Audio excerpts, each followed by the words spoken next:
మొట్టమొదటిగా దేవుడు మనిషిని సృజించినప్పుడు మనిషి దేవుని పోలిక, దేవుని స్వరూపం. అంటే అర్థం ఏంటంటే కనుక మొట్టమొదటిగా మనిషి ఆత్మగా సృష్టించబడ్డాడు. ఎందుకంటే దేవుని స్వరూపం, దేవుని పోలిక ఏంటండి? ఆత్మస్వరూపము, ఆత్మ పోలిక. ఈ was created as a spirit like God. దేవుడు లాంటి ఆత్మగా మనిషి ఆదాము సృష్టించబడ్డాడు.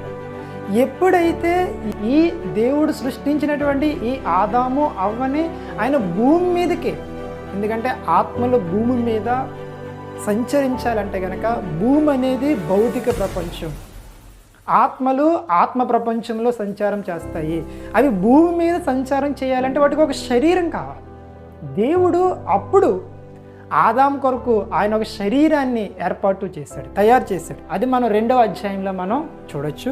2వ అధ్యాయము 7వ వచనంలో ఇలా ఉంటుంది: దేవుడైన యెహోవా నేలమంటితో నరుణ్ణి నిర్మించి వాని నాసికా రంధ్రములలో జీవవాయువును ఓదగా నరుడు జీవాత్మ అయ్యను.